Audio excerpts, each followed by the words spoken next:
A stranger placed a bag of gold on the table and took the girl away. No one asked her opinion. No one stood up to protect her. Her father simply bowed his head, his hands trembling as he signed the papers. And Eliza Whitmore, 20 years old, who had never left the valley, was led into the blizzard by the man the whole region feared, calling the Mountain Ghost. But this is not the story of a girl sold. This is the story of the woman she became. Comment the city and country you're watching to let me know how far this story has come. And subscribe to the channel so you don't miss the next stories. Let's go to the end together. The winter that year came early and it came mean. By the second week of November, the passes north of Sweetwater Ridge were already buried under 4 feet of snow, and the ranchers who had been stubborn enough to stay through October were now paying for that stubbornness in firewood and frozen livestock, and the particular kind of silence that settles over a place when the world outside has gone completely white and still. It was the kind of winter that made men philosophical, whether they wanted to be or not, that stripped everything down to what mattered and what didn't, and left very little room for argument about which was which. Eliza Whitmore had been awake since before dawn, not because of the cold, though the cold was bad enough. The single quilt on her cot had developed a habit of slipping off in the night, and the gap between the eastern wallboards let in a finger of wind that found her no matter which direction she turned. She was awake because she'd heard her father moving around in the main room again, the floorboards creaking in that slow, reluctant way that told her he wasn't walking so much as pacing.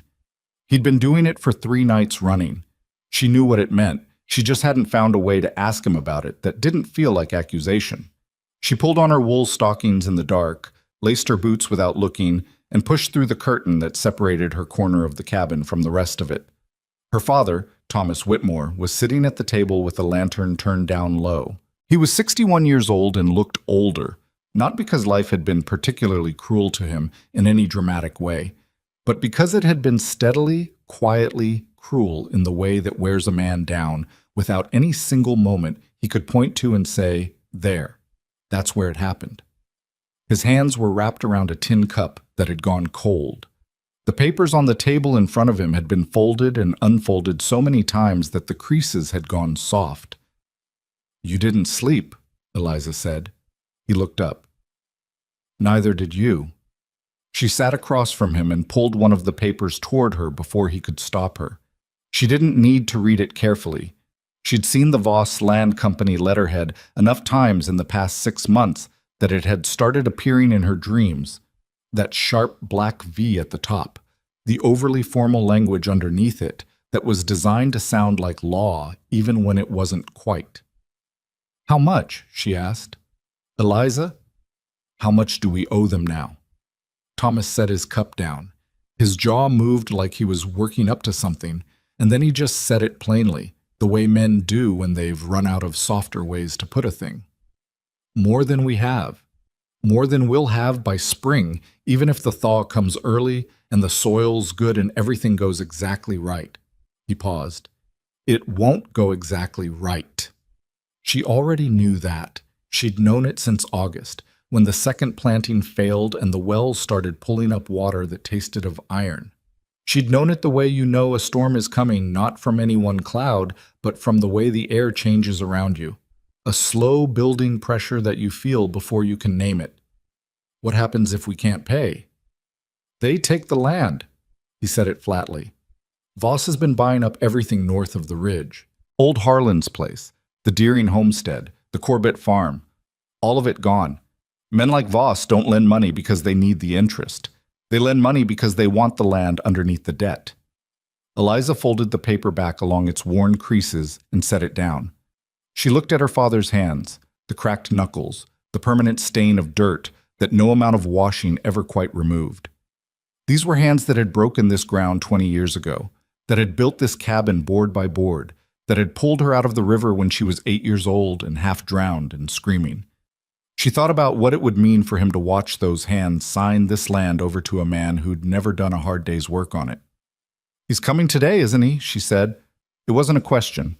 Her father didn't answer, which was answer enough. Caleb Voss arrived at mid-morning.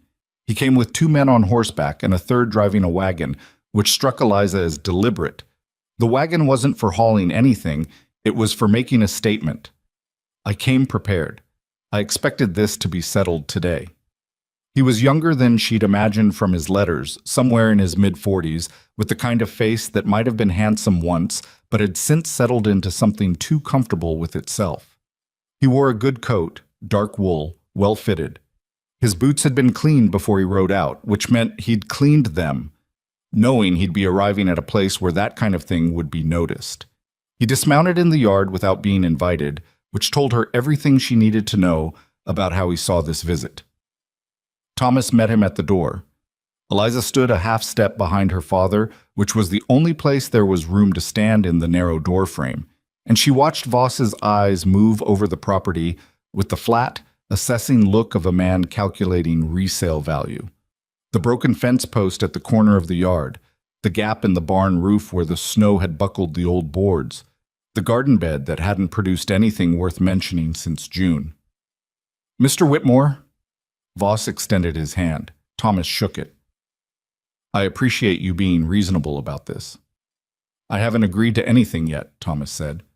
Voss smiled, which was worse than if he hadn't. "Of course, let's go inside." They went inside. Voss took the chair at the head of the table without being asked, which was Thomas's chair, and he set his leather case down and opened it and produced a document that was considerably longer and more official-looking than any of the letters had been. He talked for a while. He used words like liquidation and assessed value and cooperative resolution, and Eliza stood near the window with her arms crossed and translated all of it in her head into what it actually meant, which was, sign this or I take everything by force, and the law is on my side either way. The property transfers to Voss Land Company as full satisfaction of the outstanding debt, Voss was saying. You retain personal possessions, livestock up to 3 head, and 60 days to vacate. That's a generous arrangement, Mr. Whitmore. More than you'd get from a court proceeding. This is my father's land, Eliza said. She hadn't meant to say it out loud, but there it was. Voss looked at her for the first time since he'd walked in. His eyes moved over her with the same flat assessment he'd given the fence post and the barn roof. It was your grandfather's land, Miss Whitmore. It became your father's land when your grandfather died with debts outstanding, which your father took on in order to keep it. It will become the company's land when your father is unable to service those debts. That's how property works. You're describing it like it's a natural process. It is, rather. She wanted to say more, but Thomas put his hand on her arm, and she stopped. Voss uncapped his pen and set it on the table beside the document. Take your time, he said, and leaned back in the chair, her father's chair, like a man with nowhere better to be. It was Thomas who heard the horse first. He went to the window, and whatever he saw there made him go very still in a way that was different from his usual stillness. Not the stillness of a tired man, but the stillness of someone who has just encountered something unexpected and hasn't decided yet what to make of it. "Who is that?" Eliza asked. Her father didn't answer. She moved to the window beside him. The man coming down the ridge trail was enormous, not in a way that looked exaggerated or theatrical about it, just in the plain, practical way of someone whose size was a consequence of the life he led, rather than something he'd cultivated. He was dressed in layers of fur and heavy canvas, riding a dark horse that moved through the snow with the patient, deliberate gait of an animal that had been doing this a long time. He carried a rifle across his saddle, but he wasn't holding it ready, just resting. He wasn't looking at the cabin specifically. He was looking at the whole property, the way you look at a place you've been watching from a distance for a while. His name is Silas Crow, Thomas said quietly. Mountain man. Comes down from the high country sometimes to trade at the Kern Post, but he doesn't come into the valley much. You know him? I know of him. Most people around here do.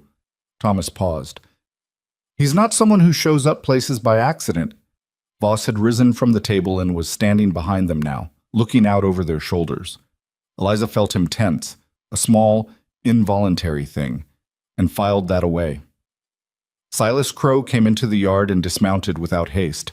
He tied his horse to the fence post, the broken one, and walked to the door and knocked on it with 2 knocks, not 3, which somehow conveyed that he wasn't asking permission so much as announcing himself. Thomas opened the door. The man filled the frame. Up close, Eliza could see his face. Weathered to the color of old saddle leather, a jaw covered in dark beard shot through with gray, eyes that were an unexpected pale gray-green and were, at this particular moment, looking past Thomas and directly at Caleb Voss with an expression that was not quite hostility but was several steps past neutral. "Crow," Thomas said, in the careful voice of a man who isn't sure what's happening but wants to show he isn't afraid. "Whitmore." Silas looked at him then. His voice was low and unhurried, with the flat consonants of a man who didn't spend much time in conversation. "Heard you had company coming." "Word travels," Thomas said. "In the valley, it does."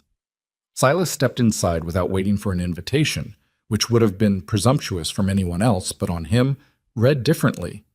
Less like rudeness and more like the movement of a man who simply goes where he decides to go and has never needed the ritual of asking. He stood in the middle of the small cabin, and the cabin felt smaller for it. Voss said, "This is a private business matter." Silas looked at him the way you look at something you've already considered and already discounted. Most things men call private are just things they don't want witnesses to. He turned back to Thomas. "What's the sum?" Thomas told him.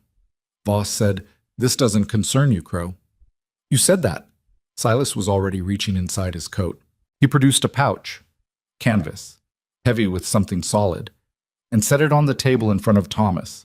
The sound it made was the specific, unmistakable sound of metal on wood. "That's the debt," Silas said, "and a little over." The room went very quiet. Eliza watched her father look at the pouch and then look at Silas, and she could see him working through it, the way a careful man works through something he doesn't understand and isn't sure he should trust. Voss was also looking at the pouch, but his expression was different. The flat look was gone, and in its place was something more complicated, something that looked like calculation but had anger underneath it. "You can't simply—" Voss started. "Debt's cleared," Silas said. "Whatever contract you had with this man is satisfied. You can work out the accounting at the Kern Post. They'll take it as witness." He picked up Voss's document from the table, the long official one with its careful language, and set it on top of the leather case without reading it. "You'll want that." Voss took the case. He took it the way a man takes a thing when he doesn't have an immediate countermove and needs time to find one, controlled, deliberate, showing nothing. He looked at Silas for a long moment. Then he looked at Thomas. Then, oddly, he looked at Eliza, and it was the first time he'd looked at her like she was a person rather than a fixture of the property. "This isn't over," he said, which was the kind of thing men say when they're leaving but don't want to look like they're leaving. "Walk your men out," Silas said. "The road's clear." Voss walked his men out. In the silence after the wagon sounds faded, Thomas sat down at the table and put his face in his hands for a moment, just a moment, and then straightened up and looked at Silas Crow standing in the middle of his cabin like a piece of weather that had decided to come indoors. "I don't have a way to pay this back," Thomas said. "Not in cash, not in kind. You know that." "I know it." "Then what do you want for it?" Silas had been looking at the fireplace. There was a small shelf above it where Thomas kept his few valuables. A photograph in a cracked frame, a brass compass that had belonged to his father, a small wooden carving of a bird that Eliza had found in the river and kept since childhood. Silas looked at that last object for a moment longer than the others, and Eliza noticed and filed that away too, though she couldn't have said why. He turned back to Thomas. "She comes with me," he said. The words landed in the cabin like something falling from a height. Eliza heard them and did not immediately understand them, and then she did understand them, and a cold that had nothing to do with the weather moved through her from the collar of her shirt to the soles of her boots. Her father said, very quietly, "What?" "I need someone who knows valley living, cooking, keeping stores, mending. I'm gone too much in the high season to manage it alone." Silas said this without ceremony, without explanation, without any of the softening language a person uses when they know what they're asking is going to land hard. She'd be fed, sheltered, safe. I'm not asking for anything beyond the work. "She's my daughter," Thomas said. "She is." Silas looked at Thomas steadily. "And she's 20 years old and knows how to work hard, and this winter is going to get worse before it gets better, and you can't feed her and yourself both on what you've got stored.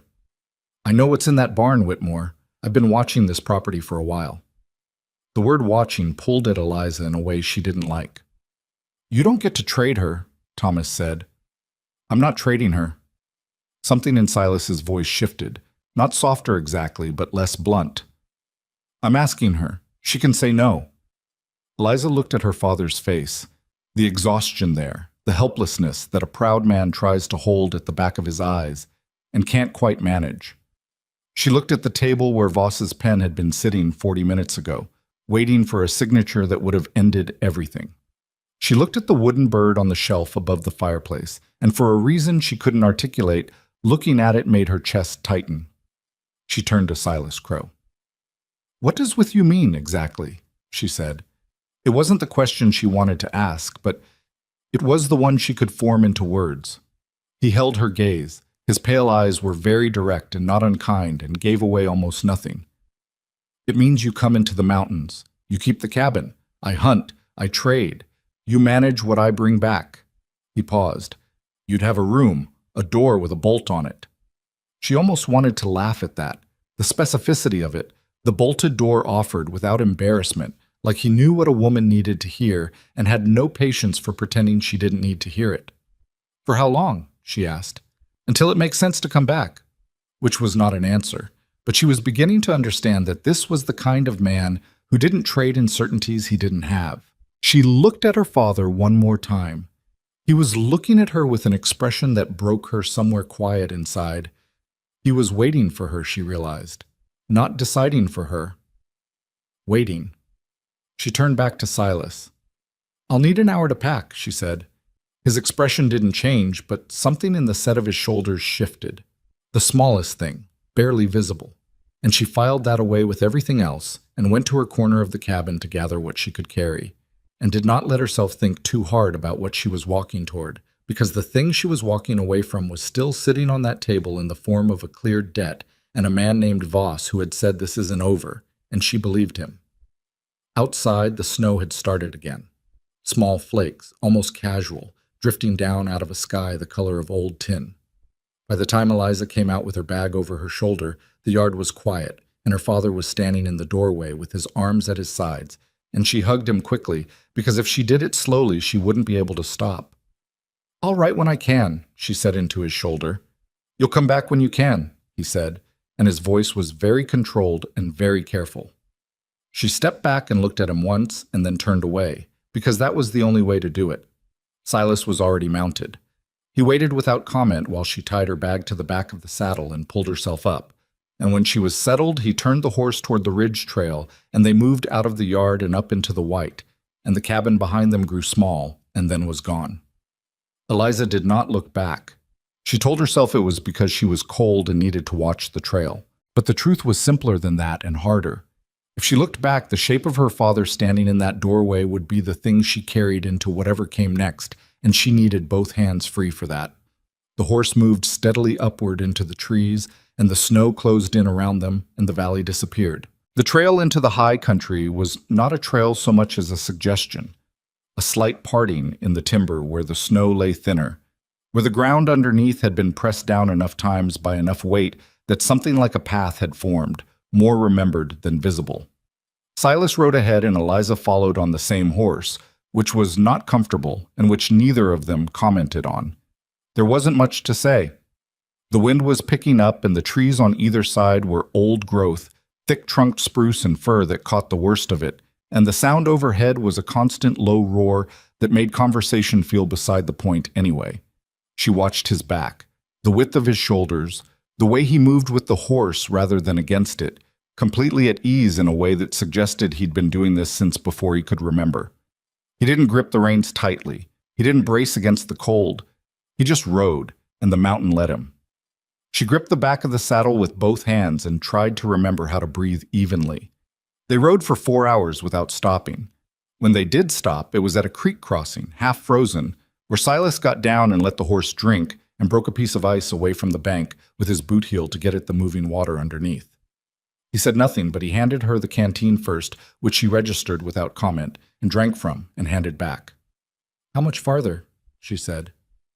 Hour? Maybe a little more? He was looking at the sky through the trees, reading something in it she couldn't see. We'll make it before dark. You sound sure about that. I am sure about that. She looked at the creek. The water moved fast and dark under the broken ice, disappearing around a bend downstream. Do you bring people up here often? He glanced at her. No. Then why? She stopped herself. Why you? It wasn't quite a question the way he said it, but it wasn't quite a statement either. He corked the canteen and hung it back on the saddle. Because I knew you needed to be somewhere other than that valley. You don't know me. No, he agreed. I don't. He put his boot in the stirrup and mounted without elaborating, and nudged the horse forward through the shallows, and Eliza climbed up behind him and held on, and that was the end of that conversation. The cabin was not what she expected. She didn't know exactly what she'd expected. Something rough, she supposed. Something that looked like a man had built it alone in a hurry, without much thought for anything beyond function. What she found instead was a structure that had clearly been worked on over a long period of time, added to and reinforced and improved in ways that spoke of someone who spent his winters thinking about what needed doing and his springs doing it. The logs were tight-fitted, the chinking was good, the roof had been weighted down with stones along the peak to keep it from lifting in high wind. There was a covered porch on the south side with a woodpile that was stacked with a precision that bordered on obsessive, split and ranked by size, covered with a sheet of oiled canvas, bone dry. Inside was one large room with a sleeping corner partitioned off by a heavy curtain, a stone fireplace that took up most of the north wall, a work table, 2 chairs, shelves loaded with tin goods and cloth-wrapped bundles and equipment she didn't immediately recognize. It was not a warm room yet, but it had the potential for warmth. She could see the logic of how the heat would move once the fire was going. There was a second door at the back, just visible behind the shelves. She looked at it. That's yours, Silas said. He was unloading his pack near the front door. Room back there, smaller, has a window and a bolt. He said it the same way he'd said it in the valley. Straight, no apology, no excess. Like he'd decided what was fair and had no interest in negotiating it. Eliza went and looked. The room was small, barely large enough for the cot and the low table beside it. But the cot had a proper mattress, stuffed with something, not straw, and there were 2 blankets folded on top of it and a lantern on the table. Someone had put thought into this. The window faced east and was shuttered against the cold, but she could see the hinge was good and it would open clean when she wanted it to. She came back out. When did you build this? She asked. He was lighting the fire. Started it 7 years ago, been adding to it since. He didn't look up from the tinder. The back room I finished last fall. She stood very still for a moment. Last fall, she said. You finished the back room last fall. He looked up then. His expression was difficult to read. Not evasive, not guilty, just steady in that aggravating way of his. There were a few things I knew were coming. I planned for them. She wanted to press that. What things? How did you know? What does that mean?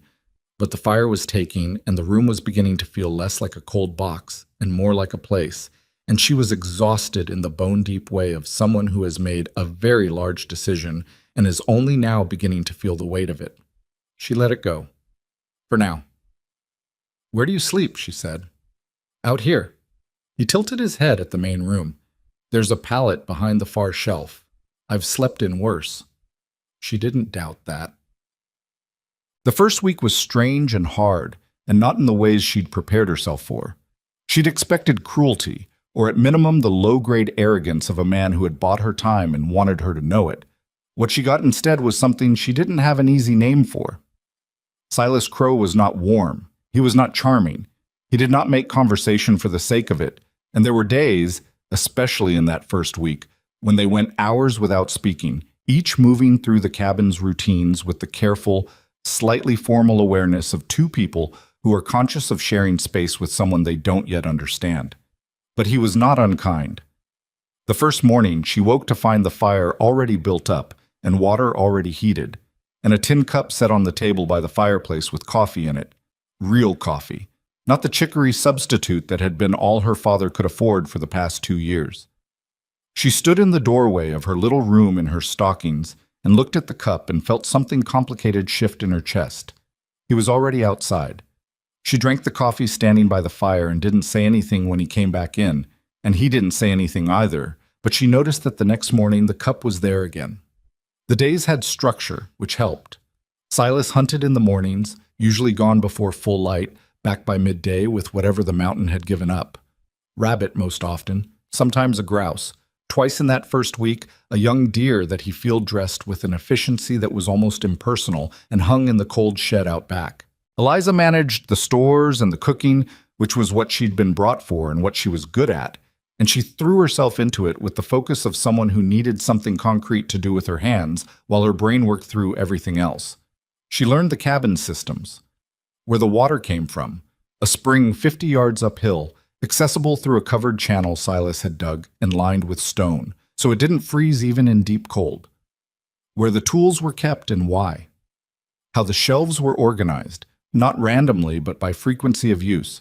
The things you needed quickly near the front, the things you needed once a month farther back. She reorganized 2 of the shelves on the 3rd day and then second-guessed herself and was in the process of putting things back when Silas came in at noon and looked at what she was doing and said, "The way you had it was better." She stopped.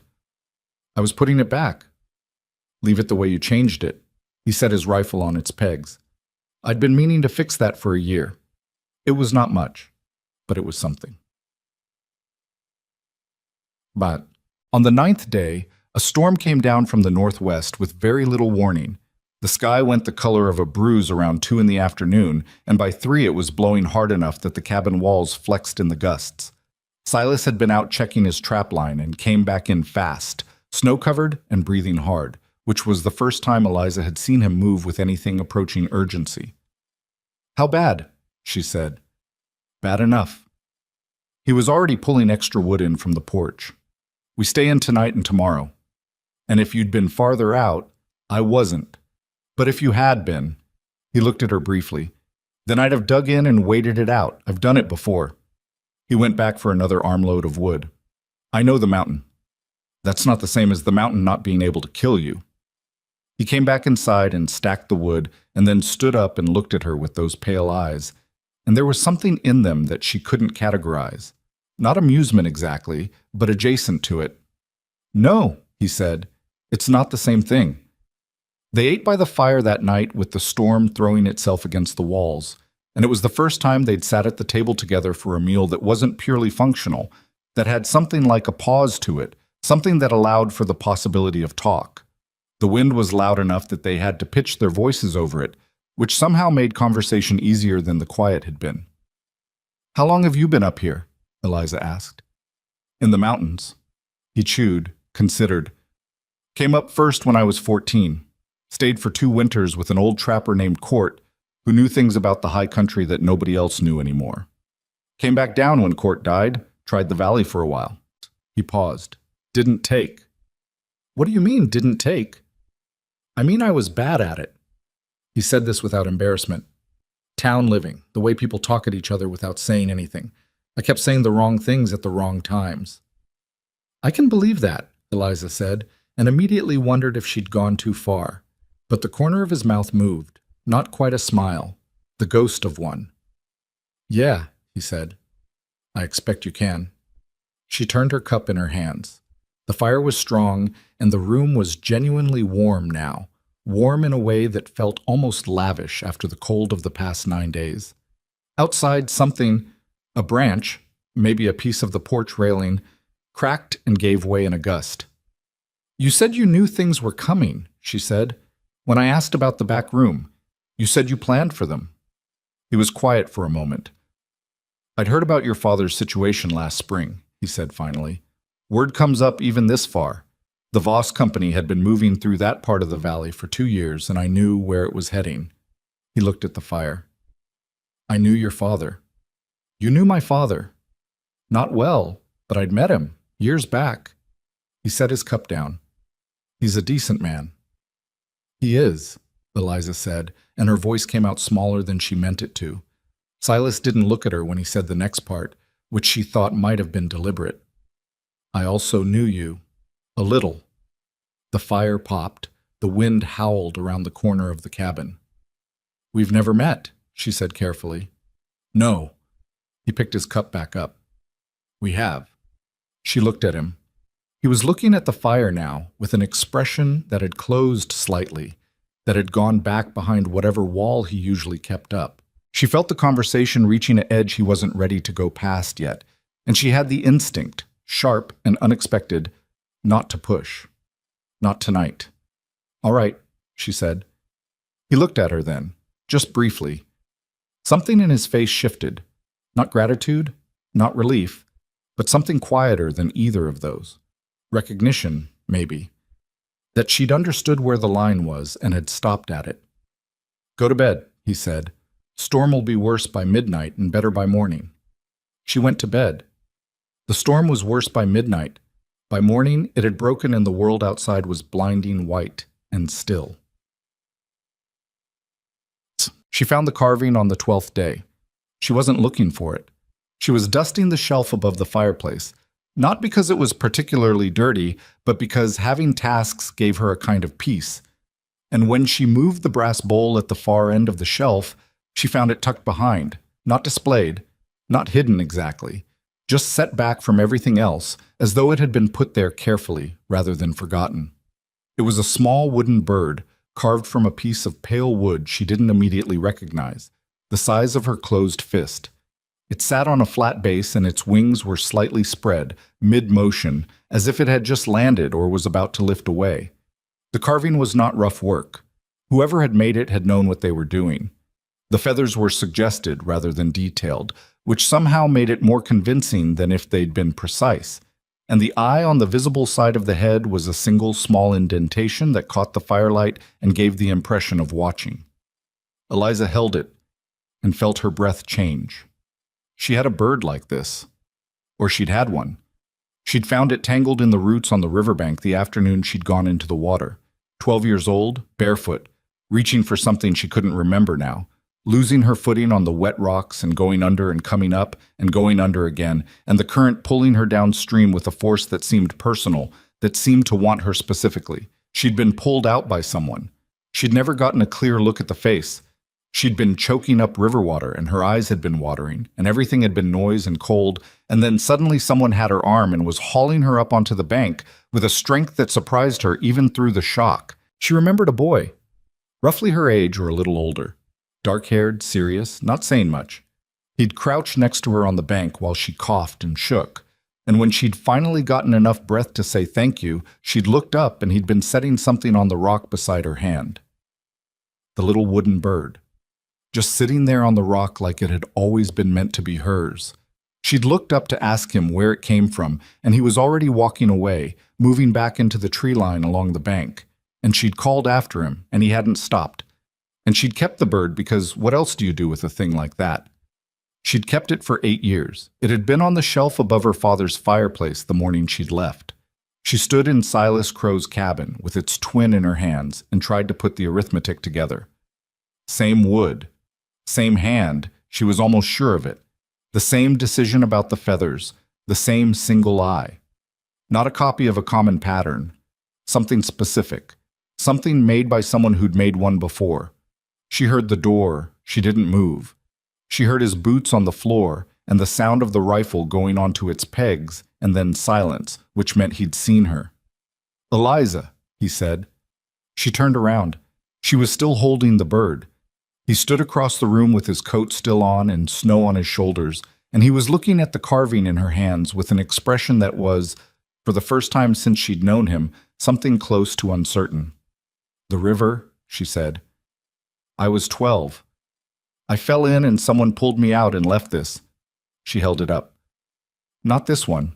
One like it, exactly like it." He said nothing. "Was that you?" The fire was the only sound for a long moment. Snow slid off the roof outside with a soft thump. "Yes," he said. She looked at him. This enormous, weathered, mostly silent man who had paid her father's debt and brought her into the mountains and put a bolt on her door and made coffee every morning without being asked. She looked at him and tried to reconcile the boy on the riverbank, and she'd barely seen his face, just the shape of him, the seriousness of him, with the shape of the man standing in front of her now, and found that it wasn't as difficult as it should have been. "You were 14, she said. "Trying to live in the valley. Didn't take." His jaw moved. "Thereabouts." "And then you went back up into the mountains." "Yes." "And watched." He didn't answer that directly, which was an answer. She looked at the bird for another moment, and then set it back on the shelf, not behind the bowl this time, but in front, where it could be seen. "Thank you," she said. "For then." He gave a short nod. The uncertain look hadn't fully left his face, and she understood, without needing him to explain it, that this was a man who was very competent at most things and deeply uncomfortable with gratitude, and that pushing on this particular moment would collapse it. She went back to making dinner. But that night, lying in the small room with the fire dying down in the main room, and the wind quiet for once, and the stars through the east window bright enough to cast a shadow, she thought about what it meant that he'd watched, that he'd known, that he'd built a room and stacked a woodpile and paid a debt, and taken her up a mountain not because she was property to be managed, but because he'd decided years ago, quietly, without ever once telling her about it, that she was someone worth keeping safe. She didn't know yet what to do with that. It sat in her chest like the bird on the shelf, not hidden, not fully understood, but present, waiting to become something she could name. Spring came to the high country reluctantly, the way it always does above 8,000 feet. Not as a single arrival, but as a series of retreats and advances. The snow pulling back from the southern slopes and then returning. The creek running loud for 3 days and then quieting under a late freeze. The light changing in the trees from the flat white of winter to something with more color in it, more depth, even when the temperature hadn't caught up to what the light was promising. Eliza had been in the mountains 4 months. She knew things now that she hadn't known in November. She knew which way the wind shifted before a storm came down from the northwest, and how much warning that shift gave you, usually 6 hours, sometimes less. She knew where the spring's overflow channel tended to ice over and needed to be cleared each morning before it backed up into the storage run. She knew that Silas slept lightly and was always awake before her, but that there was a period in the early afternoon when he came back from the trap line and ate and sat by the fire, where he sometimes dropped into something close to sleep for 20 minutes with his chin on his chest, and that interrupting this was not advisable. She knew how to read the trap line herself now. He'd started taking her with him in February, not asking if she wanted to come, just saying, "Get your coat" one morning and walking out, and she'd gotten her coat and followed and kept up without complaint, and he'd showed her, wordlessly mostly, how the sets worked, how to check them without disturbing the sign around them, how to reset and move on. She'd had to learn to deal with what the traps caught, which was not pleasant, and which she dealt with because it needed dealing with, and there was no one else to do it. She knew, too, that Silas had been watching the lower trail more carefully since the middle of March. He didn't say anything about it directly, but she'd noticed that he varied the times he went out, that he'd added a second bar to the cabin door at night, and that twice she'd seen him stop at the edge of the clearing in the late afternoon and stand very still, facing downhill, for longer than any other reason would account for. She asked him about it on a Thursday, because by Thursday she'd decided she was done waiting for him to bring it up himself. "Something's moving on the lower trail," she said. She was at the fire, working a piece of harness leather that had cracked in the cold. "I've seen the tracks twice this week. Shod horses, at least 2 of them." He was sharpening his knife at the table. The sound of it stopped. "You've been down that far," he said. "I've been to the 3rd bend. You told me not to go past the 4th. He set the whetstone down. "When?" "Tuesday, and again this morning." She kept working the leather. 3 sets of prints on Tuesday. 4 this morning, maybe 5. Hard to tell where they were overlapping. The silence had a different quality than his usual silences. This one had something active in it. "Boss," she said. It wasn't a question. "Most likely." He picked the knife back up, looked at it, set it down again. A rare piece of indecision from him. "I'd hoped for more time." What does he want specifically? She already suspected, but she wanted to hear him say it. "The land." He looked at her directly. "Your father's land. There's iron ore under the north fields. I heard it from a man at Kern's Post last fall, before I came down. Voss has been buying up everything around it. Your father's property is the piece he needs to make the whole parcel worth something to a mining company. He paused. He needs you to sign the inheritance over. Your father has a life claim on the property, but if something were to happen to you before your father dies, the claim transfers to whoever holds the debt paper, Eliza said. Her voice came out flat and even, which surprised her. Which would be Voss, since you paid cash and not to him directly. The legal situation is not entirely clean, Silas said, which is probably why he hasn't moved on it before now. He needs a signature or he needs you gone, and a body in the mountains is harder to argue with than a signature. She put the leather down. You brought me up here because you knew this was coming. I brought you up here because you needed to be somewhere safer than that valley, he said, and because I needed you to know some things before it arrived. What things? He stood up from the table, crossed to the south window, and looked out at the slope below the clearing, the tree line, the trail that dropped away into the lower country. His back was to her when he said it. How to not be helpless when it did. She thought about the past 4 months. The trap line. The way he'd shown her without ceremony or explanation, how to read sign in the snow, how to move through timber without making noise, how to dress a wound when there was no one else to do it. She'd thought it was practical, the knowledge you needed to survive up here. And it was. But it was also something else. It was preparation. You could have just told me, she said. Would you have listened? In November, the first week? She thought about who she'd been in November. The girl who'd gripped the back of his saddle with both hands and stared at the snow and tried not to think about her father standing in the doorway. No, she said honestly. Probably not. He turned from the window. I need to go down and look at those tracks properly. I need you to stay here, keep the door barred, and don't open it for anyone who doesn't use the knock. What's the knock? He showed her. 3, pause, 2. And if it's someone who doesn't know the knock, she said, then it's not someone you should open the door for.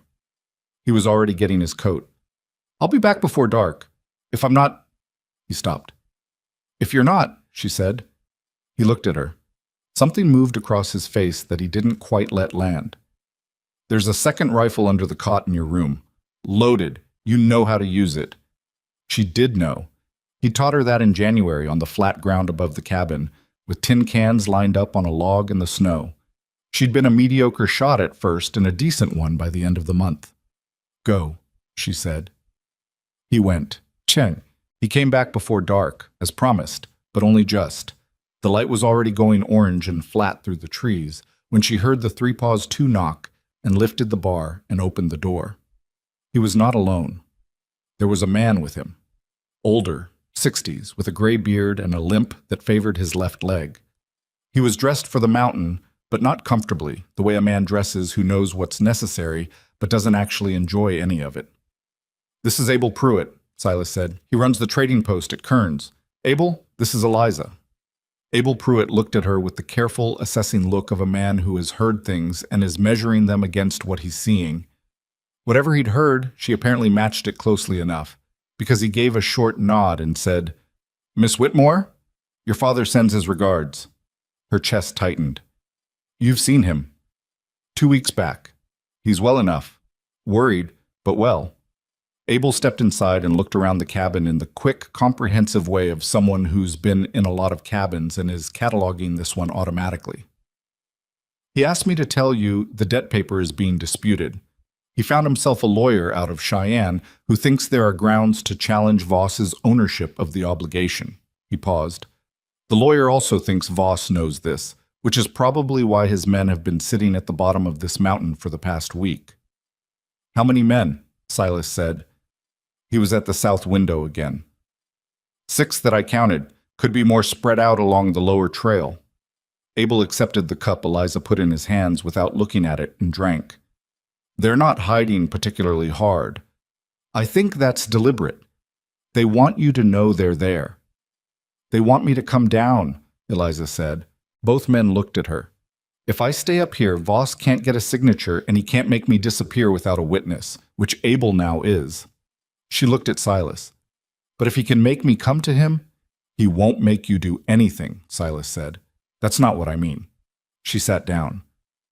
I mean, he's going to try to make the situation untenable up here. Cut off the lower trail so we can't get supplies, wait out the season, hope the mountain does his work for him. Or, she stopped.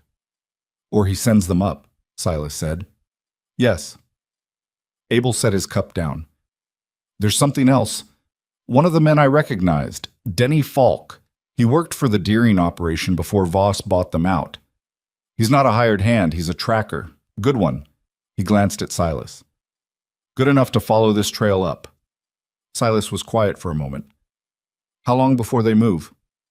If they're smart, they wait for you to split from her, follow you out on the trap line, and take their time with the cabin when you're gone. Abel spread his hands. That's what I'd do. Eliza listened to this exchange and felt, underneath the fear which was present and real, and she wasn't going to pretend otherwise, something else. Something that had been building since February, without her having a name for it.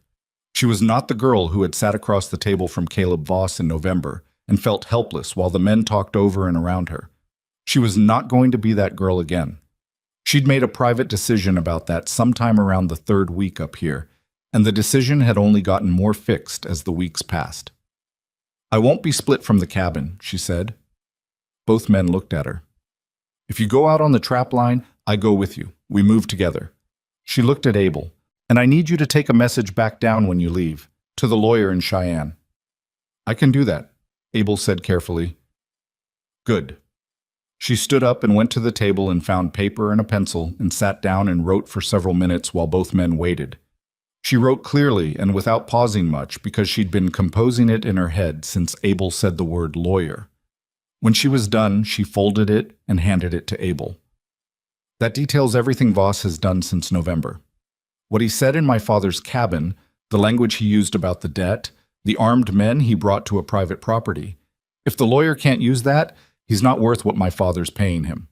She looked at Silas. And I want to learn the canyon. He frowned. What? The canyon. The one you've mentioned twice, the narrow one above the North Ridge. You said the walls are unstable in spring. I want to know where it is and how to move through it and what the approaches look like. She kept her eyes on his face. If they come up, we need to know ground they don't. Silas looked at her for a long moment. There was something in his expression she hadn't seen from him before. Not surprise exactly, but a recalibration. Like he was adjusting for something that was larger than he'd measured. All right, he said. A set.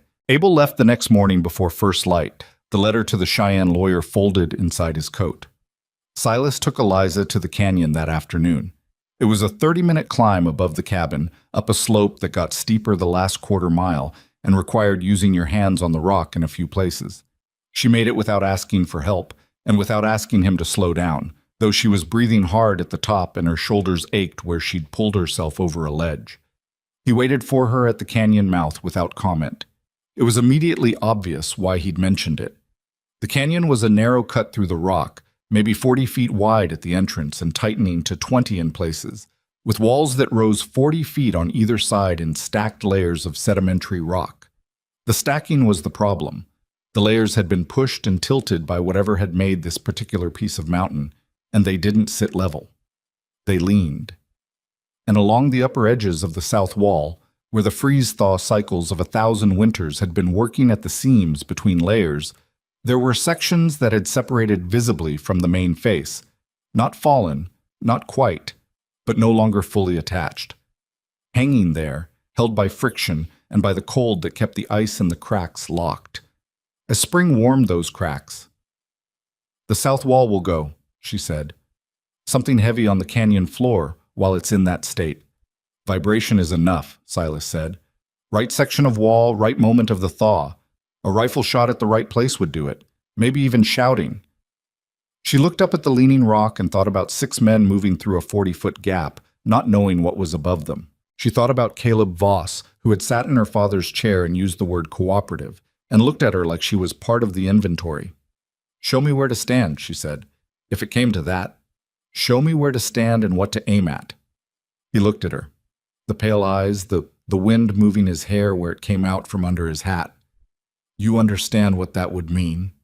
Yes, she said. I understand exactly what it would mean. He held her gaze for another moment and then turned to the south wall and started walking her through it. the fault lines, the points of leverage, the distance and angle.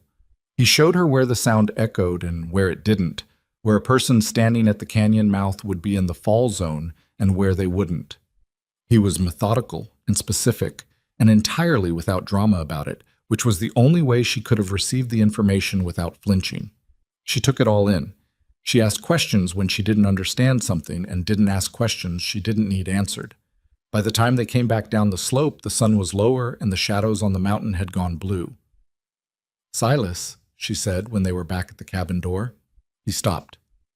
"When they come," she paused, organizing it. "I'm not going to hide."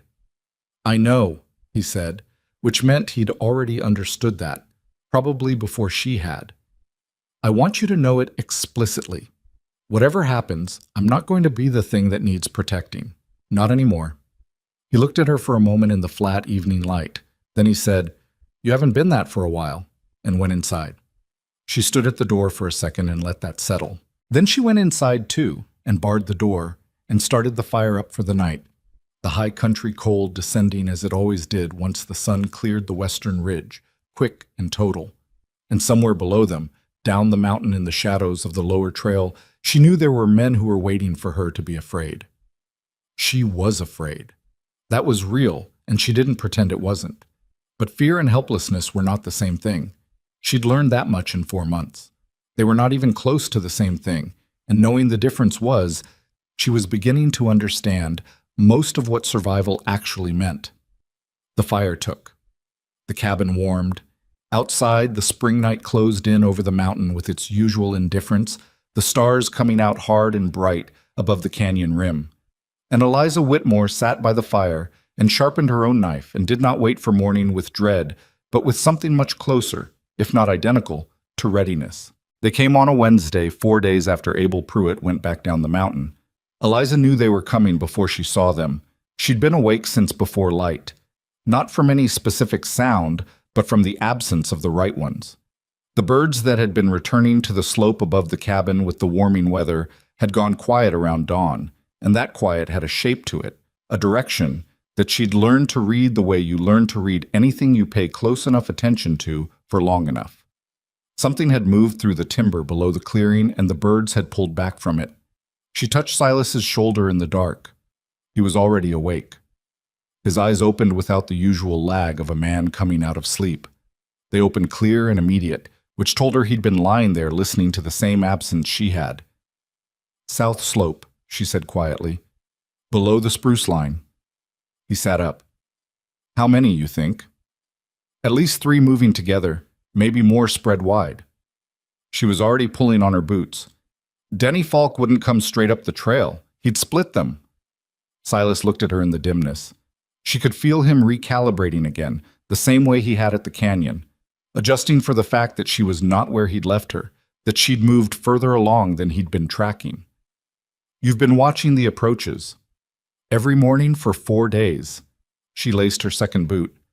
"The spruce line breaks at 2 points on the south slope. One of them feeds directly to the clearing, the other loops around to the back of the cabin." He was already at the rifle pegs. "Back of the cabin is the problem." "I know, that's why I'm taking the back." She went to her room and came out with the second rifle and checked the load the way he'd shown her. Not rushed, not slow, the way you do something when you've decided that doing it correctly matters more than doing it fast. He watched this and said nothing. "Silas," she looked at him, "I need you to trust me on the back approach." He didn't answer immediately, which was not the same as refusing. He was thinking it through. She'd learned the difference between his silences, and this one was a working silence. "There's a granite outcrop at the northeast corner," he said, 8 feet high. "You can see the back approach from the top and you'll have cover and elevation, but you'll be fixed. You won't be able to move without them seeing you." "I know. I'm not planning to move." She met his eyes. "I'm planning to make them stop." He held her gaze for a long moment. "If it goes wrong..." "Then it goes wrong," she said. "Tell me where you'll be." "South clearing, near the woodpile. I have range from there to the trail mouth and to the spruce break." He paused. "If they get past me..." "They won't." She said it not to reassure him, but because she needed to say it out loud, to herself as much as to him, and she thought he understood that because he just nodded once and moved to the door. Outside, the light was coming up gray and thin through the trees. The air was very cold still, the particular cold of early spring mornings above 8,000 feet that sits in your lungs like metal. Eliza moved around the south side of the cabin, keeping low and keeping to the shadow of the wall, not because anyone was watching yet, but because the habit of moving carefully in uncertain light was one she'd built deliberately over the past months, and habits of that kind don't wait for the moment to be urgent before they operate. The granite outcrop was where he'd described it. Getting to the top of it required a scramble she'd done twice before in daylight, exploring the area around the cabin in the weeks after the canyon visit. She'd done it without telling Silas, which she suspected he knew anyway, because very little happened within 300 yards of this cabin that Silas Crow didn't eventually notice. She went up the rock face with her hands and her knees and settled into the flat space at the top, facing the back slope, and laid the rifle across her folded arm and waited. The waiting was the hardest part. It always was. Her mind wanted to go to her father. She pushed it away. It wanted to go to the letter she'd sent with Abel, to whether the lawyer in Cheyenne had received it and what he was doing with it. She pushed that away too. She brought herself back to the slope in front of her, to the way the light was changing in the trees, to the sound of the creek 40 yards to her right running fast with snowmelt. She breathed. She held what she knew and let the rest go. She heard them before she saw them. Footsteps in the wet snow. Multiple sets, not trying particularly hard to be quiet, which told her they expected to find the cabin still closed up, still asleep, still caught. The first man to come through the tree line was wide through the chest and carrying a shotgun at low ready, moving with the slightly forward-leaning posture of someone who has done this kind of approach before and is comfortable with it. A second man followed 8 feet behind him, then a third, angling further right, working toward the back wall of the cabin. 3 on this side, which meant, if her count from the bird behavior was right, at least 3 more working around to Silas. The first man got within 20 feet of the cabin's back wall and stopped. He'd seen something. She tracked back to what it might be and realized the bar on the door. She'd left the back door barred from inside and come around the south wall, which meant the bar was in, and there was no way in through the back without breaking it down, and a man who'd done this before would want to know why the bar was down when the occupants should be sleeping. He turned to say something to the second man. Eliza stood up on the rock. She did it deliberately and without hurrying, so that all 3 of them had time to see her fully before anything else happened. The shotgun man turned back and found her 8 feet above him and approximately 15 feet distant with a rifle leveled at his center mass, and the expression on his face moved through surprise and calculation and arrived at a kind of provisional stillness that she'd been counting on. The stillness of a man who's been caught in a position he wasn't expecting and needs a second to reconfigure. "Put it down," she said, loud enough and level enough that it didn't sound like a request. The third man, the one who'd been angling right, stopped moving. "Miss Whitmore?" This was the shotgun man. He had a voice that was used to projecting authority and was working to project it now, despite the physics of the situation being against him. "Nobody needs to get hurt here. Mr. Voss just wants to have a conversation." "Mr. Voss can have a conversation from down there," she said. "Up here, we're done talking." She moved the barrel slightly toward the third man, who'd been edging right again. He stopped. "You. Stand still or I stop being patient." From the front of the cabin, on the other side of the wall, she heard Silas's voice, lower, not carrying to her clearly, but the tone of it carrying fine. Then another voice, higher and less controlled, and then Silas again, very flat and very final, and then silence. The shotgun man heard it too. He processed what it meant, that whatever play they'd been running on the south side had not gone the way it was supposed to, and she could see him adjusting, looking for the move that salvaged something from this. "There is no version of this morning where you leave with what you came for," Eliza said. She wasn't angry. She was surprised to discover that she wasn't angry. She was just clear in a way that felt like it had been a long time building. "Put the shotgun on the ground and sit down, both of you." She looked at the third man. "You too." The second man sat down first, which surprised her. He just folded down into the snow without argument, like a man who has been in enough situations to know when one is turned. The third followed. The shotgun man held out for another 5 seconds, which was a dignity move and she understood it as such, and then he bent and put the shotgun in the snow and straightened up and looked at her with an expression that wasn't quite anger and wasn't quite respect and was somewhere unresolved between the two. "Sit," she said. He sat. Silas came around the south corner of the cabin 10 minutes later with 3 men ahead of him, 2 of them looking unhappy about the arrangement, and one of them, Denny Falk.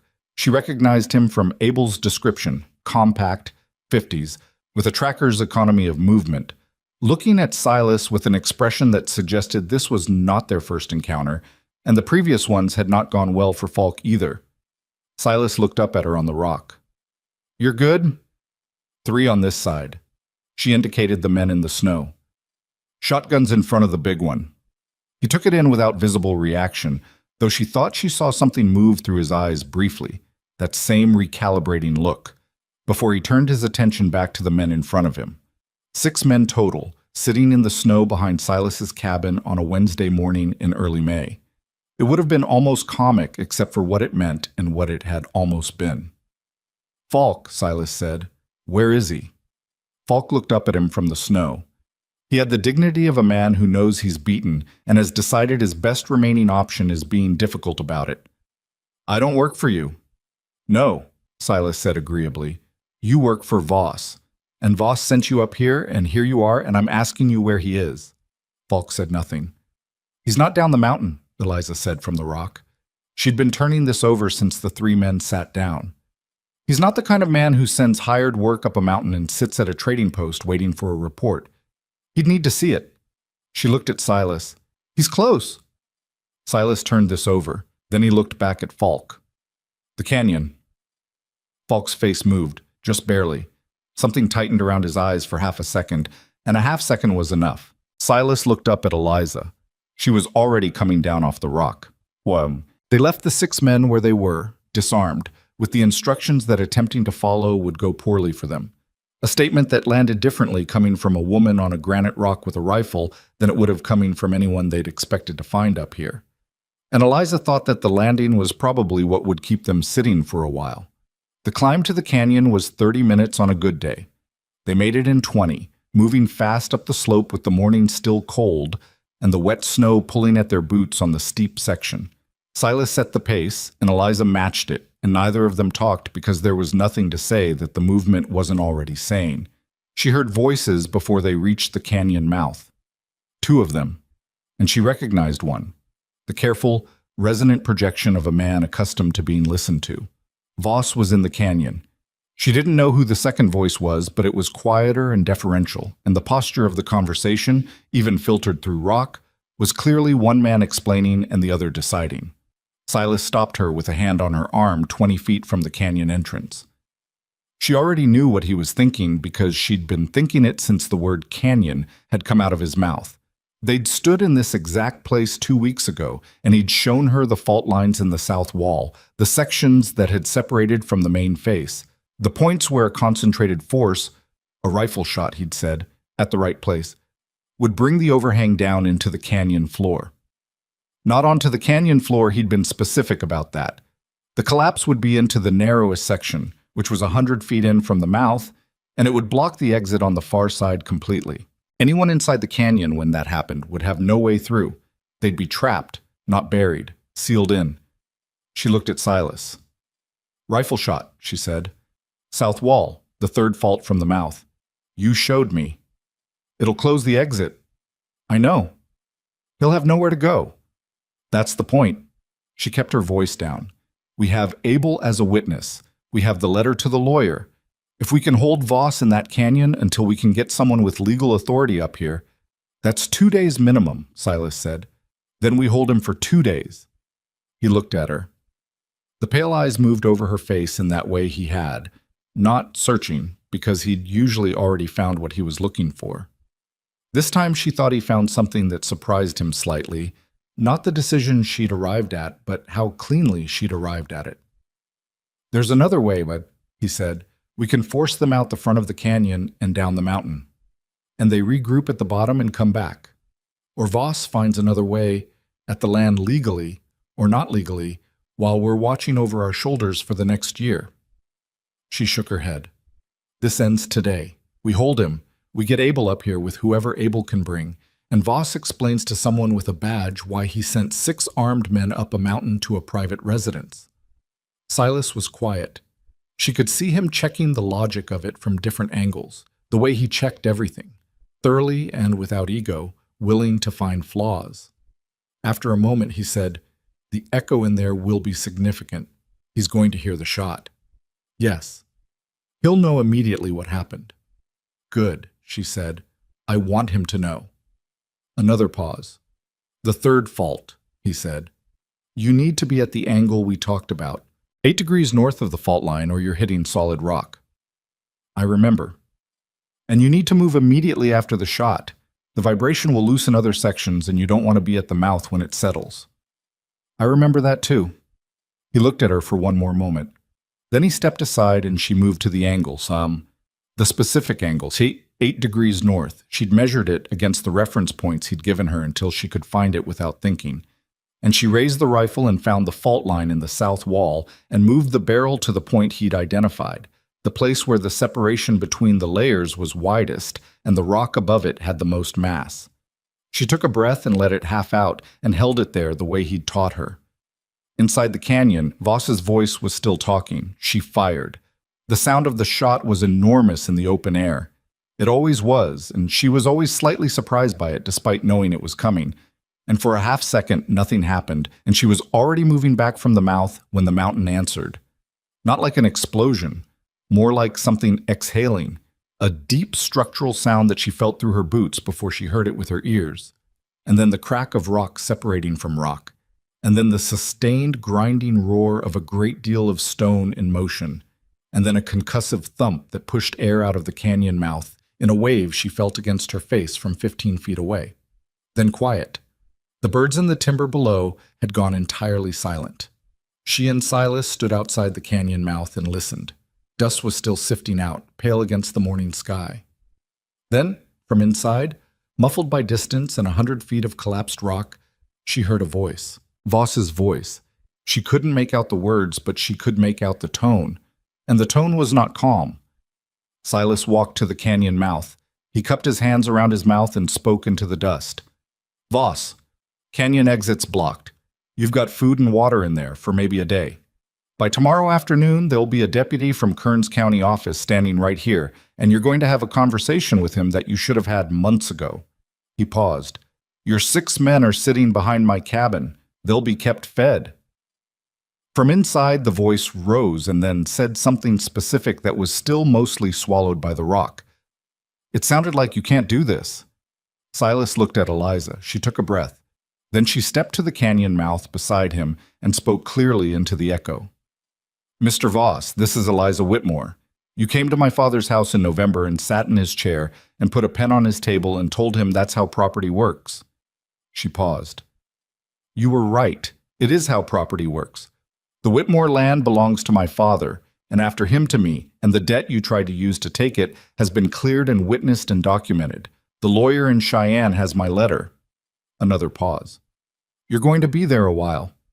I'd recommend using the time to think about what you want to say tomorrow." She stepped back from the mouth. The dust had mostly settled. Somewhere in the timber below, a bird started up again. 1, then 2, then several. The ordinary sound of a mountain morning resuming after an interruption. Silas was looking at her with an expression she hadn't seen from him before. Not the recalibration, not the measuring assessment. Something more direct than either of those. Something that had come from somewhere he didn't usually open.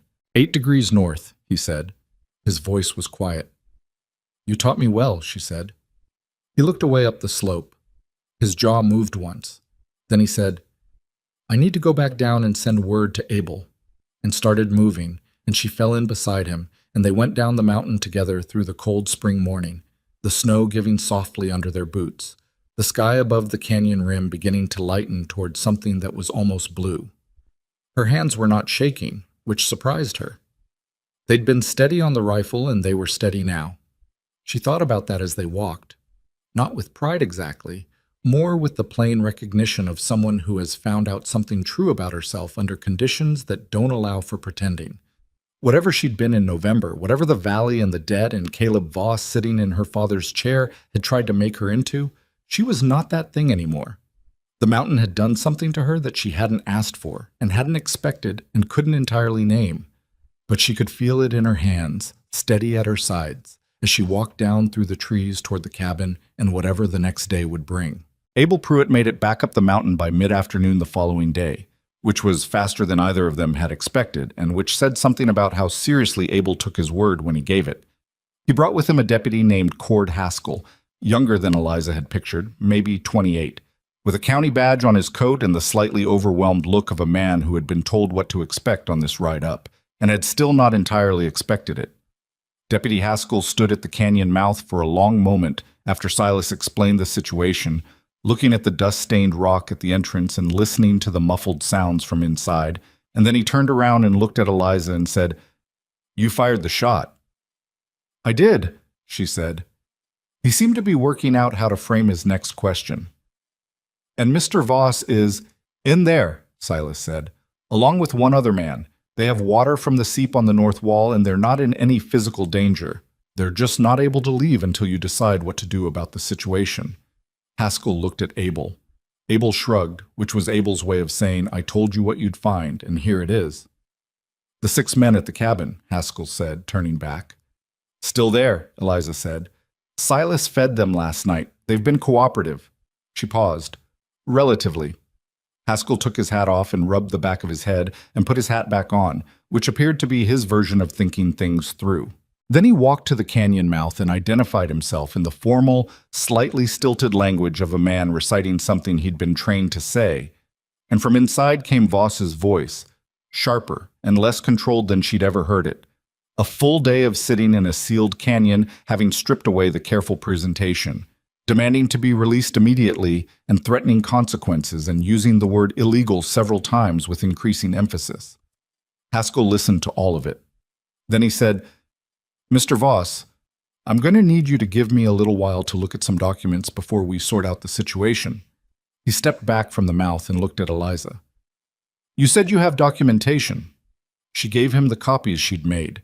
She'd spent part of the previous evening writing out a second version of the letter to the Cheyenne lawyer, this one specifically for a law officer, detailing the November visit, Voss's language, the armed approach on the cabin, the names of the 6 men she'd taken off the back slope.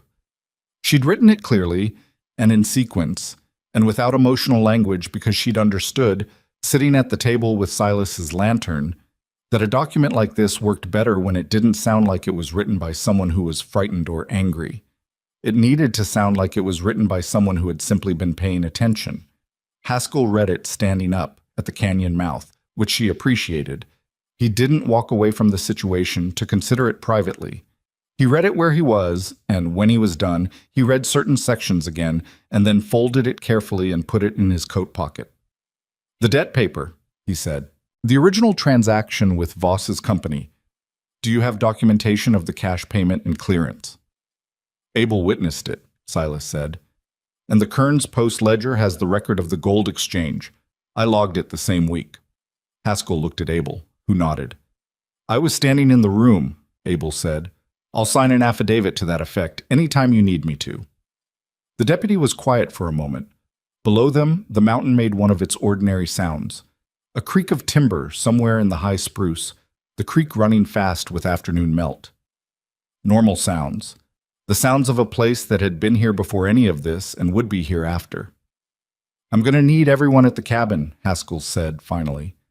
"The 6 men, statements from both of you and from Mr. Pruitt, and then I'm going to open that canyon and take Mr. Voss and his associate into custody pending a formal inquiry." He paused. "I want to be clear about something. I'm not making a determination today about the land claim or the debt, or any of the civil matters. That's for a court. What I can address today is the criminal matter of armed trespass and the credible threat to persons on private property." He looked at Eliza directly. "Is that clear?" "That's clear," she said. "It's also enough, us." The opening of the canyon was not dramatic. Silas knew a way around the collapsed section. a chimney in the rock on the east side that he'd never mentioned to Voss because Voss had never asked. And men like Voss didn't generally think about the geography of places that weren't on their maps. He went in alone, which Haskell objected to briefly, and then conceded when Silas pointed out that sending a deputy in first to face an angry man in an enclosed space was not a plan with much to recommend it. Eliza waited at the mouth. She heard voices inside. Silas's, level and sparse as always, and Voss's, which had lost its boardroom quality entirely and gone to something raw. She couldn't make out the words. After 10 minutes, Silas came out with Voss ahead of him and another man behind. The second voice from the day before she could see now was a thin clerk-like man named Aldous, who had been Voss's personal secretary and who looked at this particular moment like he would have been very glad to be almost anywhere else on earth. Voss came out of the canyon into the daylight looking like a man who understood clearly that something had gone irreversibly wrong for him, but had not yet settled into what that meant. His coat was dirty. He had a scrape on his jaw from the initial blast of displaced air when the wall came down. He looked at Eliza first, not at Haskell, not at Abel, but at her, with an expression that was not the flat assessor's look he'd worn in her father's cabin. This was something with more complexity in it, something that might have been, underneath the anger and the calculation, a reluctant recognition. She held his gaze and said nothing. Haskell identified himself again and used the formal language about custody, and Voss listened with his jaw set and his hands deliberately still at his sides. And when Haskell was done, Voss said, "I'll want my lawyer." "You'll have that opportunity," Haskell said, "at the county seat. We'll start down in an hour." Well, the ride down the mountain took the rest of the afternoon. Eliza and Silas went as far as the lower trail junction, far enough to see Haskell and his group onto the valley road, and no farther, because neither of them had any interest in the valley right now, and the cabin was still the cabin, and it needed its fire built up, and its door barred in the evening, the same as it always had. Abel rode back up with them to the junction and stopped there. He sat on his horse in the late light and looked at both of them, and had the expression of a man who wants to say something meaningful and is smart enough to know that meaningful things mostly don't need much in the way of words. "Your father's going to want to hear from you," he said to Eliza. "I know, I'll write tonight." "He'll want to see you." "I know that too." She looked down the valley road, already disappearing into the late afternoon shadow of the ridge. "Tell him I'm well. Tell him I'll come when I can." Abel looked at her for a moment, then at Silas, then back at her, and a small knowing thing moved across his face that he had the discretion not to remark on. "I'll tell him," he said. He tipped his hat to both of them and turned his horse and started down. She and Silas rode back up in the last of the light. The formal inquiry took 6 weeks, conducted mostly at the county seat in correspondence that Eliza contributed to with 3 additional written statements, each one more specific than the last, as the Cheyenne lawyer. A man named Everett Marsh, who turned out to be worth what her father was paying him, which was not always a safe assumption with lawyers, requested particular details about particular dates and particular words that had been said in particular sequences. She wrote the statements at the work table in the cabin, in the evenings, with Silas reading by the fire and occasionally answering when she asked him to confirm a date or a detail. It was good work. It felt like building something, each letter a piece of a structure that was getting more solid with every addition. A version of events that was true and documented, and which Voss's money and his lawyers were going to have a genuinely difficult time dismantling. The mountain life continued around the legal machinery with its usual indifference to human concerns. The trap line needed running. The stores needed managing. The creek channel needed clearing after a late May storm dropped 6 inches of wet snow on the upper slopes and temporarily blocked the overflow. Life at this altitude did not pause for paperwork. She found during those 6 weeks that she didn't want it to. This was not something she'd anticipated. She'd expected to feel the pull of the valley more strongly once the immediate danger had passed. The pull of her father, of familiar ground, of the life she'd had before November. And she did feel that pull. It was real. She missed her father with a regularity that didn't diminish with time the way she'd expected it to. But there was something up here that the valley didn't have, and she'd stopped pretending she didn't know what it was. The knowing between herself and Silas had changed after the canyon. Not dramatically. He was still a man of considerable fewer words than the world generally expected, and she was still someone who found his silences more readable than other people's full sentences, and the daily rhythms of the cabin were largely what they'd been since February. But something that had been potential before was now something else. Not resolved, not stated, just present, in the room with them. And they'd both made a tacit decision, apparently simultaneously and without discussing it, to let it be present without forcing it into a shape it wasn't ready for yet. She didn't know if she was in love with him. She thought about that sometimes, in the small room in the mornings before she got up, with the east window lightening and the sounds of him already moving in the main room. She didn't have a clean answer. What she had was something more complicated and possibly more real than the clean answer would have been. She trusted him. She trusted him in the full sense, the one that includes knowing a person's flaws and their silences and their particular brand of stubbornness and choosing to be in the same space with all of it anyway. Whatever that was, it was not nothing. The letter from Everett Marsh arrived in the third week of June, carried up by a rider from Kearns Post. Silas brought it in from the porch and set it on the table in front of her without comment and went back to what he'd been doing because that was the kind of man he was. She read it once quickly and then again slowly. The Voss Land Company's claim on the Whitmore debt obligation had been ruled invalid on the grounds that the original debt transfer had been conducted without proper documentation of consent from the debtor, her father, and that the Voss Company had misrepresented the terms of the obligation at the time of acquisition. Caleb Voss himself was facing a separate criminal proceeding on charges related to the armed approach on the mountain property, for which Haskell's report and Eliza's documentation had provided the evidentiary foundation. The Whitmore land title was clear. It belonged to Thomas Whitmore, and after him, to his heirs. She set the letter down. Silas was at the workbench on the far side of the room, repairing a section of harness that had finally given up after one winter too many. He was working with the methodical focus he brought to everything, and he had not looked up. "It's done," she said. He looked up then. "The land is clear. Voss is facing charges." She smoothed the letter on the table with the flat of her hand. "It's over." He was quiet for a moment, then, "What do you want to do?" It was the right question, not what will you do or what happens now, but what do you want? And she understood that he was asking it the way he did everything, directly, without the noise around it, giving her the full space of it to answer in. She looked at the letter, then at the window, the slope outside still bright in the afternoon, the spruce moving slightly in a wind coming down off the upper ridge. Then at Silas, at his hands on the harness leather, at the patient way he was waiting.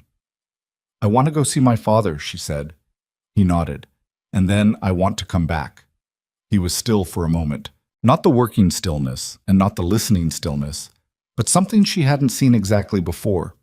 A stillness that was working to stay where it was. "You're sure about that?" he said. His voice was very level. "I've been sure about it for a while." She met his eyes across the room. "I just needed the other things settled first." He looked at her. The pale gray-green eyes, the weather-worn face, the jaw he always held just slightly tight when he was feeling something he wasn't sure what to do with. He looked at her and for once did not look away after the first moment. He let the look stay. "All right, he said, and that was all. But all was, with him, generally enough. Peut-être. She rode down to the valley 10 days later.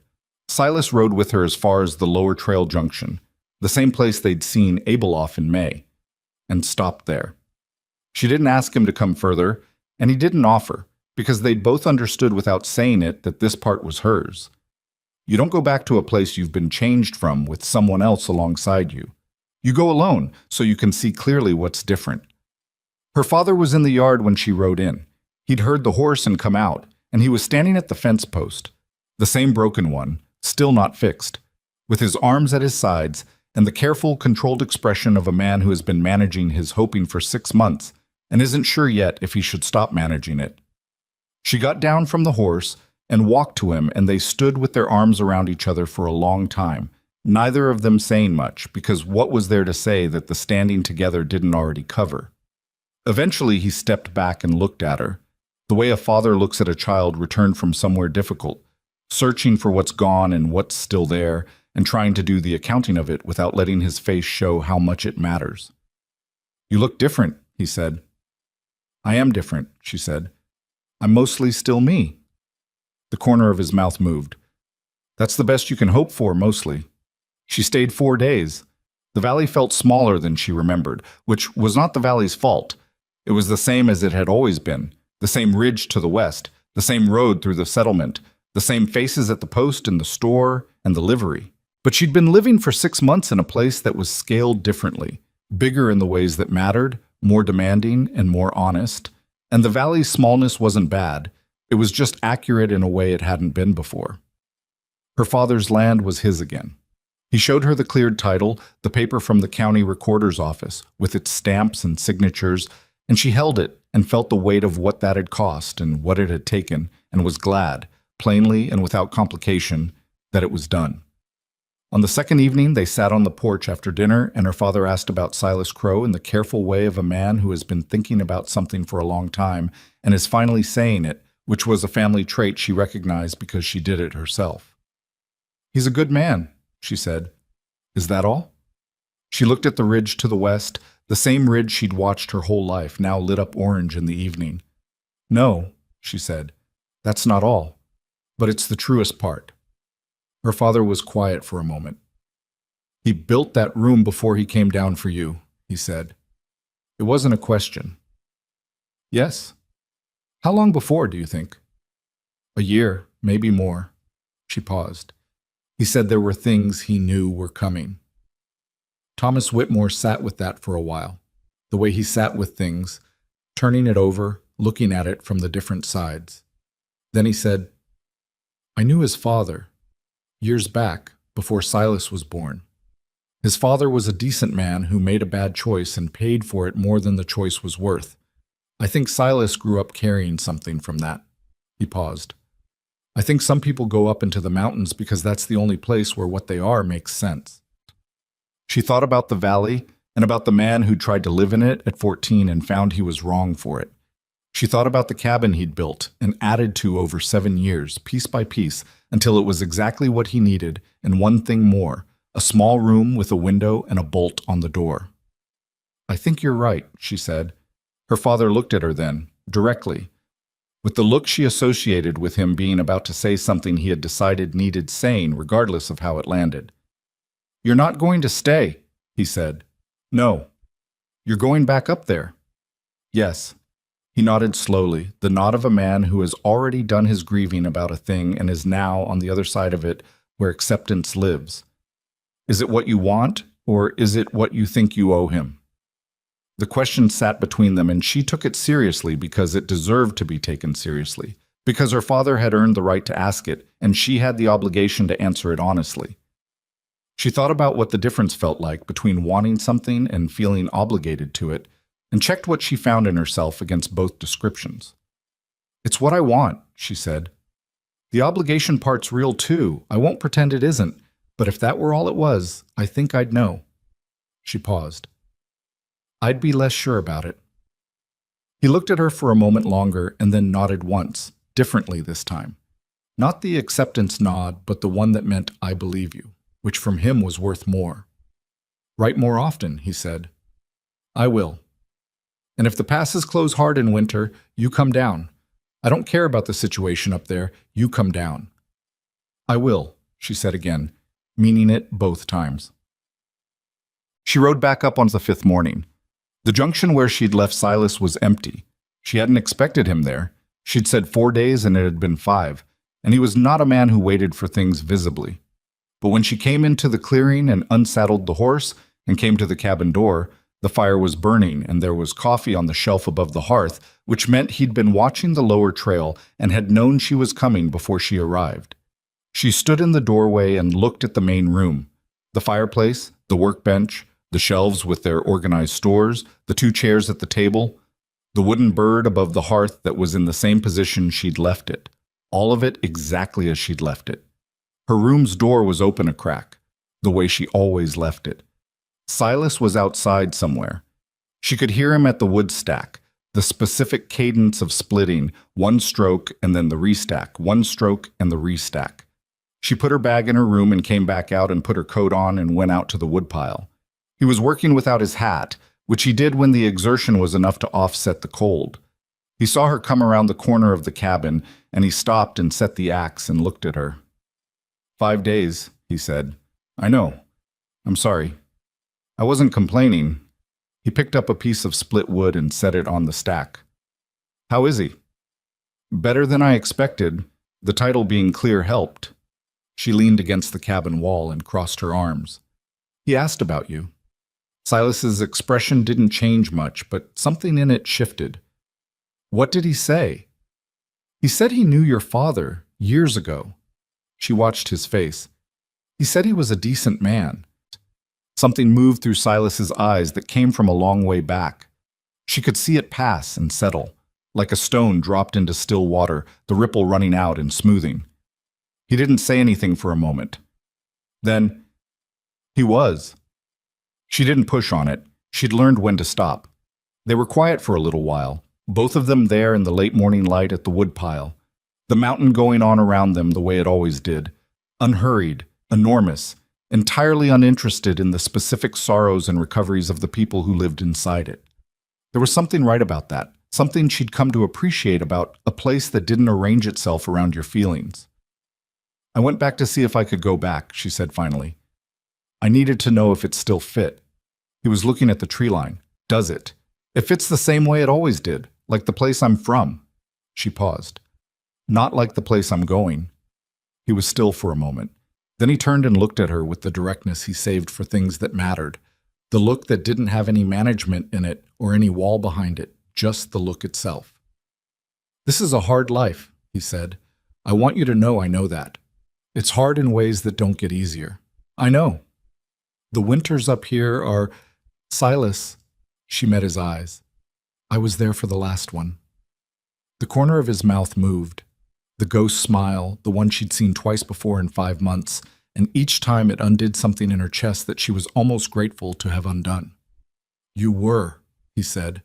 She pushed off the wall and went to the other side of the woodpile and picked up a piece of unsplit round and set it on the block. Show me how you hold the axe for the bigger pieces, she said. I've been doing it wrong. He came around the block and showed her, adjusting her grip without ceremony, his hands over hers for a moment and then gone.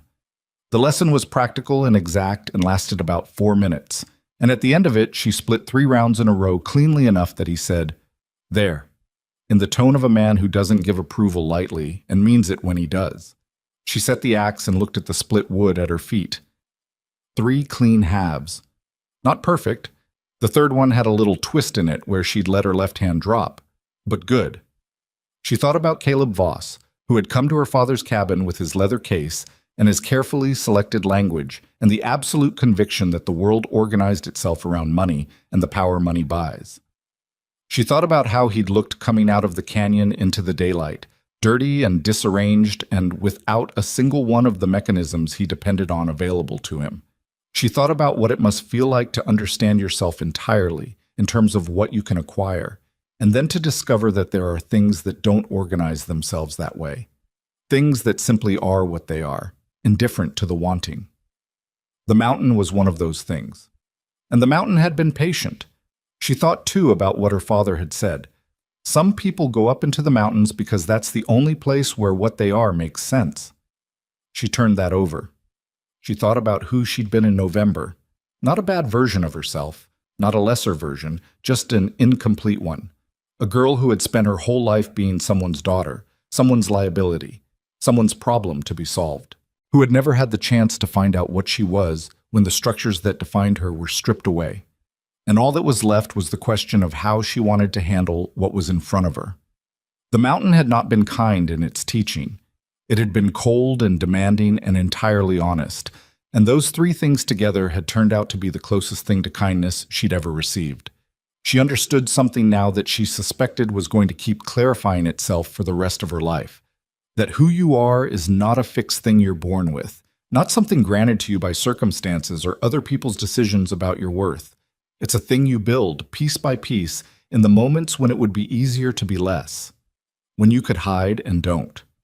When you could let someone else carry what you're capable of carrying and choose to carry it yourself. She'd carried it up a mountain and held it steady at 8 degrees north and let the wall come down. That was hers. Nobody could deed it away. The summer that followed was the best and hardest of her life in roughly equal measure, which is probably the right ratio for a thing worth doing. She wrote to her father twice a month, and he wrote back in his careful, economical hand. News from the valley, notes about the land, occasional dry observations about his neighbors that made her laugh out loud in the cabin in the evenings. Silas would look up when she laughed, not asking what, just acknowledging that something worth laughing at had arrived, and she'd read him the line, and he'd make a sound that was as close to a laugh as he usually got, and that was its own good thing. She took over the north section of the trapline fully by July, running it alone on Tuesdays and Thursdays, while Silas worked the south and western sets. It was not a romantic arrangement. It was cold in the mornings, and the work was unpleasant in the specific ways that trapping is unpleasant, and she didn't pretend otherwise. But it was hers, and the distinction between doing work assigned to you and doing work you've claimed for yourself turned out to matter more than she'd anticipated. In August, she started carving. She didn't know why exactly. She'd found a piece of pale wood in the shed that had the right grain and weight, and she'd picked up Silas's smallest knife one afternoon when he was out and held the wood and looked at it for a while, and then started. She was bad at it initially, worse than bad. The first 2 attempts looked nothing like what she'd intended, but she kept at it the way she'd kept at the rifle and the trap line and the canyon approach, with the patience of someone who has learned that skill is mostly just stubbornness applied over time. By September, she had something that was recognizably a bird, not as good as his. The wings weren't quite right, but the eye was good, a single indentation that caught the light and seemed to be watching, and the posture had the quality she'd been after, that sense of something between landing and lifting. She set it on the shelf above the hearth, next to his. He came in that evening and saw them there and stopped. He looked at them for a long moment, the 2 birds side by side on the shelf, and then he looked at her with an expression that she had the vocabulary for now, finally, after 8 months of learning his particular language. He didn't say anything. He didn't need to. She didn't say anything either. She went back to what she'd been doing, and he went to his chair, and the fire burned down slowly in the way of fires that have been well built and have enough good wood to last the night, and outside the first stars were coming out over the canyon rim in the dark, sharp and unchanging and very old. The same stars that had been above this mountain since before any of them, Voss or her father or Silas or Eliza Whitmore, had arrived to make their various claims on the land below. The mountain didn't care about any of that. The mountain just was. And that, she'd come to understand, was the whole point, that some things simply exist beyond the reach of claiming, beyond what money and paper and armed men can touch. The most important of them, who you trust, what you're willing to fight for, the person you decide to become in the moments when nobody is making you decide, those things are built on ground that nobody else can own. She'd learned that up here, in the cold and the quiet and the long, honest work of one season giving way to the next. She was still learning it. She thought she probably always would be, which was fine.